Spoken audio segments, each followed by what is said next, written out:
Y ese me gustaría hacer el énfasis en esta noche. Solo Jesús te puede salvar. Y solo Jesús es la satisfacción de tus necesidades más profundas. Él es suficiente. Y entonces vemos en esta noche, en primer lugar, la transformación de Jesús en este evento. Comenzando en el versículo 28, donde vemos el anuncio de la transfiguración. O sea, la promesa. Versículo 28 del capítulo 16 dice: de cierto os digo que hay algunos de los que están aquí que no gustarán la muerte hasta que hayan visto el Hijo del Hombre venido en su reino. Jesús introduce este anuncio con la frase de cierto os digo. Le da solemnidad al anuncio de Jesús. Y esta es la certeza que Jesús garantiza que esto va a suceder. El propósito de la transfiguración era dar a algunos de los apóstoles una vislumbre de Jesucristo en su gloria venidera. Por eso dice que hasta que hayan visto al Hijo del Hombre viniendo en su reino. Era para alentar a estos discípulos que esperaban un reino glorioso, pero que les fue anunciada la muerte del rey. Y esto los preparaba mejor para entender los sufrimientos del Mesías antes de su venida gloriosa, como lo habían anunciado los profetas. Ahora veamos el efecto de esta experiencia.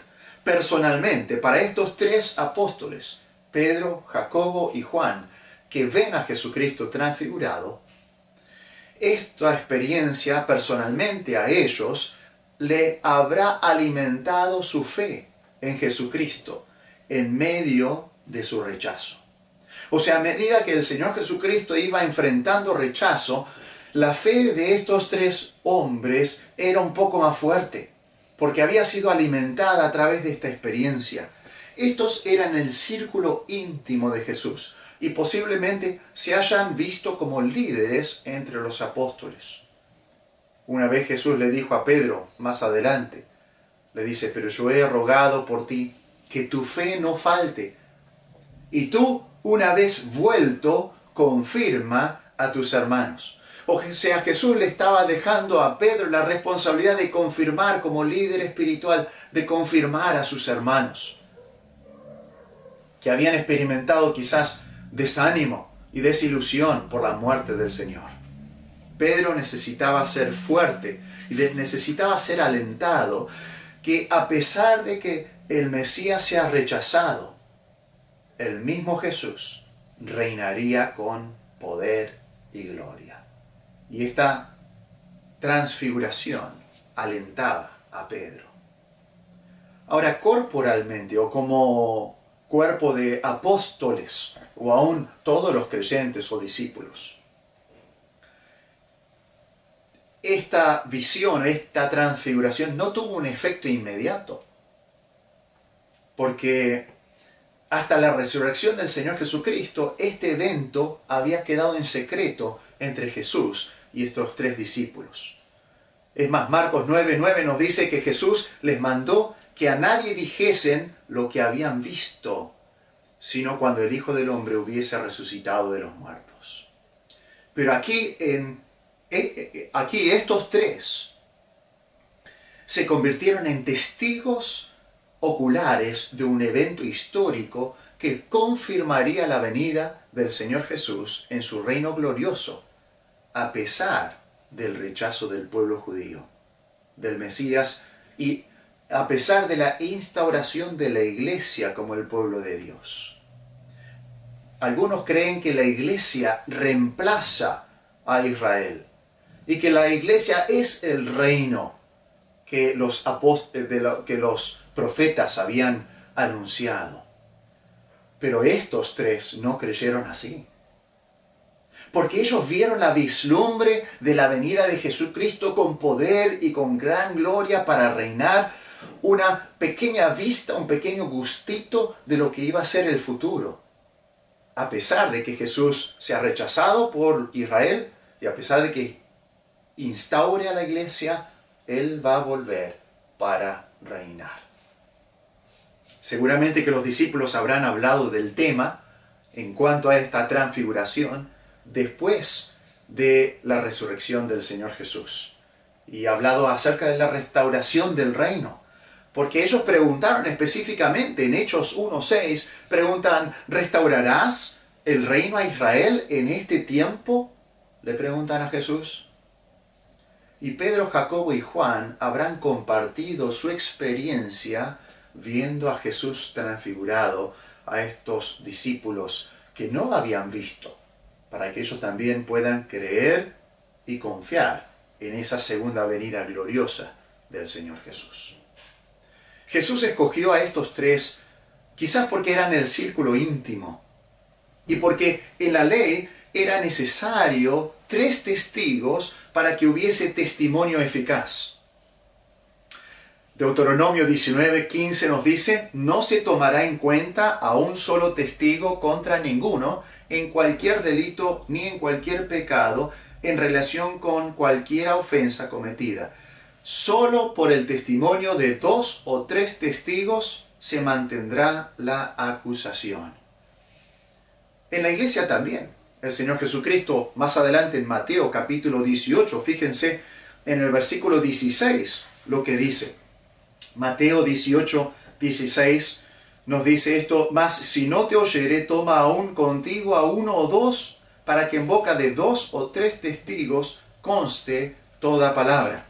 Así que era importante para Jesús que estos 3 sean testigos fidedignos y confiables de esta gloria que Él manifestaría en su venida en el futuro. Así que Pedro, Jacobo y Juan fueron testigos no solo de los milagros de Jesús y de la muerte y resurrección de Jesús, sino también fueron testigos de su segunda venida, aún antes que ocurra. Estamos nosotros esperando todavía la segunda venida de Cristo, pero Pedro, Jacobo y Juan, estos 3 discípulos, ya lo experimentaron, ya vieron parte o la gloria de esa segunda venida. Y Pedro fundamenta la predicación apostólica y la experiencia, en la experiencia personal y también en la palabra profética. Me gustaría que busquen en 2 de Pedro, capítulo 1. 2 de Pedro, capítulo 1. Vamos a leer versículos 16 al 21. Pedro está animando a los creyentes a los cuales escribe. 2 de Pedro, capítulo 1, versículo 16, y quiere asegurarles que la predicación de ellos no eran ideas humanas, no eran opiniones o ocurrencias humanas, no eran imaginaciones de su mente, sino estaba basada sobre la experiencia personal de testigos oculares, confiables y fidedignos, y sobre la palabra profética, sobre la inspiración o sobre la profecía inspirada por el Espíritu Santo.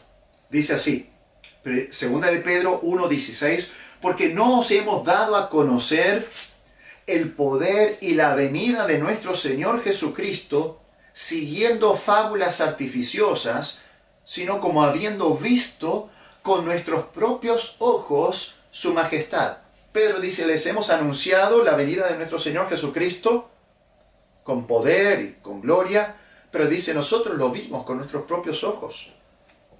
Versículo 17, pues cuando Él recibió de Dios Padre honra y gloria, le fue enviada desde la magnífica gloria una voz que decía, este es mi Hijo amado, en el cual tengo complacencia.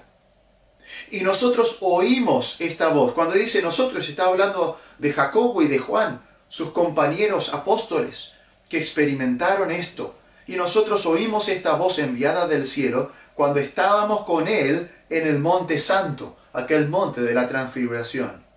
Pero sigamos en el versículo 19, dice, tenemos también la palabra profética más segura, a la cual hacéis bien en estar atentos como a una antorcha que alumbra en lugar oscuro, hasta que el día esclarezca y el lucero de la mañana salga en vuestros corazones. ¿Y a qué se está refiriendo? Se está refiriendo a la inspiración del Espíritu Santo registrando la Escritura o la Biblia. Versículo 20. Entendiendo primero esto, que ninguna profecía de la Escritura, estamos hablando tanto del Antiguo Testamento como del Nuevo, es de interpretación privada, porque nunca la profecía fue traída por voluntad humana, sino que los santos hombres de Dios hablaron siendo inspirados por el Espíritu Santo.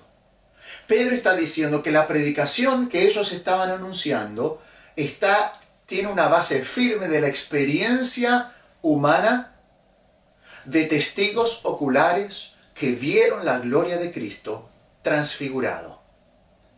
Pero hay algo más seguro que esa experiencia, y es la inspiración del Espíritu Santo registrando la palabra de Dios que ellos estaban anunciando. Así que el mensaje del Evangelio no es un mensaje humano, no son ideas humanas, no es filosofía humana, sino es palabra de Dios, es el mensaje de Dios. Y vale la pena escuchar. Necesitamos escuchar, porque somos responsables. Así que esta experiencia dio base firme para la predicación de los apóstoles. Ahora, ¿necesita un creyente hoy día tener esta clase de experiencia? ¿Necesitamos nosotros subir a un monte y ver a Cristo transfigurado delante de nuestros ojos para poder ser testigos eficaces de Jesucristo? No. Simplemente el creyente necesita creer en el Evangelio. Es más, fíjense en 1 de Pedro 1:8. El apóstol Pedro felicita a sus lectores. En 1 de Pedro, capítulo 1, versículo 8, diciendo así, hablando de Jesucristo, a quien amáis sin haberle visto, en quien creyendo, aunque ahora no lo veáis, os alegráis con gozo inefable y glorioso. Él felicita a sus lectores que amaban a Jesucristo a pesar de que no lo habían visto. Y en quien creían, aunque no lo veían, y se alegraban con gozo inefable y glorioso. O sea que la fe traía como resultado en sus vidas un gozo que no se podía expresar con palabras, no se podía describir, y no se podía, no se marchitaba, no se quitaba a través de las circunstancias. Y eso lo tenían porque habían creído el mensaje que Pedro les había dado. Pedro había visto a Jesús glorificado en esa gloria y transfigurado, pero estos lectores no, pero creían el testimonio de Pedro. Y eso era suficiente. Pablo dice, porque por fe andamos, no por vista. El creyente no necesita andar por vista, estar viendo a Jesucristo. No necesitamos haber visto a Jesucristo para poder creer en Él. Pablo, que fue un testigo ocular de Jesucristo, insta al creyente que debemos andar por fe y no por vista. Juan también fue un testigo ocular, y él nos recuerda las palabras de Jesús a Tomás, cuando en Juan 20:29 dice, porque me has visto, Tomás, ¿creíste? Bienaventurados los que no vieron y creyeron. Tú y yo podemos ser bienaventurados sin haber visto a Jesús, pero haber creído el mensaje que registraron a aquellas personas que sí lo vieron. Cuando nosotros leemos el mensaje del Evangelio a través de las Escrituras, escrito por Juan, por Pablo, por Pedro, aquellos testigos oculares de esos eventos, cuando creemos, somos bienaventurados, felices, tenemos gozo inefable y glorioso. Cuando Jesús apareció a sus discípulos, esa noche del mismo día que Él había resucitado, Él, dice la Escritura en Marcos 16:14, Él les reprochó su incredulidad y dureza de corazón, porque no habían creído a los que le habían visto resucitado. Es reprochable cuando una persona no cree en el testimonio de aquellos que vieron, oyeron y palparon a Jesucristo resucitado.